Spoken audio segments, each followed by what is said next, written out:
Salut à tous et bienvenue pour votre revue de presse football du jour. Au programme aujourd'hui. Le rêve éveillé d'un jeune de 16 ans à Lens. L'énorme crise qui secoue le Real Madrid avec la bagarre entre Federico Valverde et Aurélien Tchouaméni, les sanctions du club, les excuses, la remise en cause du leadership dans le vestiaire et même Florentino Pérez désormais ciblé par les médias espagnols. Robert Lewandowski qui se rapproche de plus en plus de l'Arabie Saoudite. L'Atlético de Madrid qui préparait un grand ménage. Bruno Fernandes récompensé en Angleterre. Pep Guardiola qui continue d'écrire l'histoire. Et enfin la sortie forte de Toni Kroos sur l'attitude d'Ousmane Dembélé. Installez-vous bien, on démarre tout de suite. On commence en France avec une histoire magnifique. À Lens, un très jeune attaquant a vécu une soirée complètement folle face à Nantes. Entré en jeu en fin de match pour ses débuts professionnels, il a marqué seulement quelques secondes plus tard pour offrir la victoire au sang et or. Ce succès permet à Lens de rester en course dans le haut du classement, tandis que Nantes est officiellement relégué. La Ligue 1 a d'ailleurs insisté sur le caractère exceptionnel de cette entrée en scène, avec un but inscrit quasiment sur les premiers ballons touchés. C'est typiquement le genre de moment qui fait la beauté du football, un jeune lancé dans un contexte brûlant, un stade tendu, un match capital, et une action qui change tout. En quelques secondes, ce joueur a transformé sa première apparition en souvenir inoubliable. On file maintenant en Espagne, où le Real Madrid traverse une séquence tout simplement catastrophique. La bagarre entre Federico Valverde et Aurélien Tchouaméni n'est pas un simple incident isolé, mais le symbole d'un vestiaire totalement fracturé. Le média parle d'une saison marquée par des tensions répétées, des conflits avec les entraîneurs, des joueurs divisés et une ambiance devenue irrespirable. L'altercation entre les deux milieux madrilènes apparaît comme le point de bascule d'un groupe déjà au bord de la rupture. L'incident serait allé très loin. La presse espagnole évoquée par le média parle d'un coup porté par Tchouaméni, tandis que Valverde a dû recevoir des points de suture après cette violente altercation. Dans tous les cas, cette affaire a confirmé aux yeux de toute l'Espagne que le Real Madrid n'est plus seulement en difficulté sportivement, c'est aussi une crise interne majeure. Et forcément, après un tel épisode, le club a été obligé de réagir. Le Real Madrid a officiellement annoncé des sanctions financières contre Federico Valverde et Aurélien Tchouaméni. Les deux joueurs ont écopé d'une amende de 500 000 € chacun.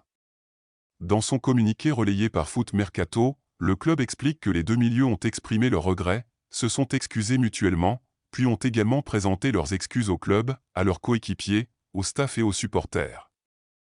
La direction madrilène a donc choisi de clore la procédure interne avec cette sanction économique, sans aller vers une exclusion ou une suspension sportive plus lourde. Après la sanction, Aurélien Tchouaméni a pris la parole publiquement. Le milieu français a qualifié les faits d'inacceptables. Il a reconnu que l'image donnée par le club était mauvaise, a expliqué que la frustration ne pouvait pas tout excuser, et a insisté sur le fait que ce genre d'incident n'était pas digne du Real Madrid. Tchouaméni a également expliqué qu'il acceptait la sanction du club, qu'il s'était excusé auprès du groupe et qu'il voulait désormais tourner la page pour se concentrer sur El Clasico et sur la nécessité de ramener le Real Madrid au sommet. Il a aussi pris soin de dénoncer certaines rumeurs exagérées diffusées autour de l'affaire, tout en assumant sa part de responsabilité. Mais cette affaire a aussi relancé un autre débat très sensible, celui du leadership. Plusieurs joueurs du vestiaire estiment désormais que Federico Valverde et Vinicius Junior ne sont pas les meilleurs choix pour porter le brassard.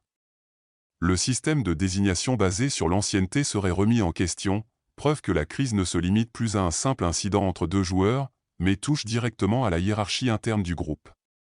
Autrement dit, la bagarre entre Valverde et Tchouaméni n'a pas seulement cassé l'image du vestiaire, elle a aussi affaibli la crédibilité de certains leaders supposés. Et dans ce chaos, un homme cristallise de plus en plus les critiques, Florentino Pérez.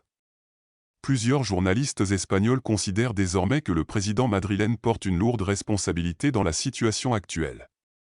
Sa gestion du cas Mbappé, ses choix d'entraîneur, sa lecture du vestiaire et son incapacité à remettre rapidement de l'ordre après l'affaire Tchouaméni-Valverde sont vivement attaqués. Jaume Castano parle d'une accumulation de décisions erratiques, tandis que Raúl Varela et Roberto Gómez vont encore plus loin en appelant soit à une transformation radicale du modèle de gouvernance, soit carrément à un départ de Florentino Pérez. Pour eux, le Real traverse l'une des plus graves crises de réputation et d'image de son histoire récente. Et ce procès contre le président ne date pas seulement d'hier.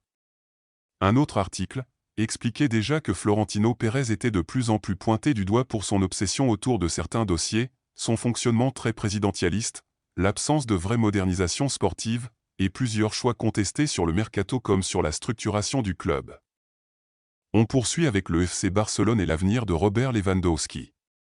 La presse saoudienne affirme que l'attaquant polonais envisagerait sérieusement de rejoindre l'Arabie saoudite à l'issue de son contrat avec le Barça. Officiellement, le joueur a toujours répété que sa priorité restait Barcelone à court terme, mais la perspective d'un départ futur vers la Saudi Pro League semble prendre de l'épaisseur. On est donc peut-être face au scénario classique de ces dernières années, finir l'aventure européenne dans un très grand club, puis accepter un dernier défi immense financièrement.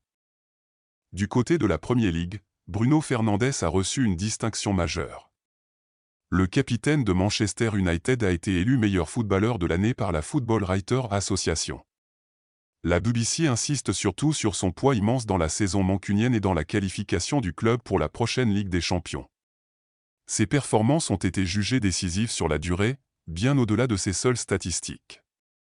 Cette récompense confirme une chose, dans les périodes les plus instables de Manchester United, Bruno Fernandes reste souvent l'homme qui maintient l'équipe debout.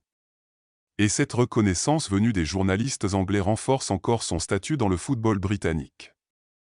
Toujours en Angleterre, Pep Guardiola a encore été récompensé. Le manager de Manchester City a été élu entraîneur du mois d'avril en Premier League après un mois parfait. Le site officiel de la Premier League rappelle que City a gagné ses 3 matchs de championnat sur la période, contre Arsenal, Chelsea et Burnley. Guardiola en est désormais à 13 trophées de manager du mois. Ce qui frappe avec Guardiola, c'est la constance. Même à un niveau d'exigence déjà extrême, il continue d'ajouter des distinctions et de faire de l'exceptionnel une forme d'habitude. On termine avec une sortie très commentée de Toni Kroos. L'ancien milieu allemand a pris l'exemple d'Ousmane Dembélé pour souligner ce qu'il considère comme une bonne attitude de star. Dans des propos relayés ces dernières heures, Kroos explique que Luis Enrique a sorti Dembélé en pleine demi-finale de Ligue des Champions sans provoquer de scandale, et que le Français a simplement accepté la décision en soutenant ses coéquipiers depuis le banc. Le message de Kroos est très clair, le haut niveau, ce n'est pas seulement le talent ou le statut, c'est aussi la manière de réagir quand un entraîneur prend une décision forte. Et dans le climat actuel de plusieurs grands clubs européens, cette déclaration sonne presque comme une leçon de vestiaire.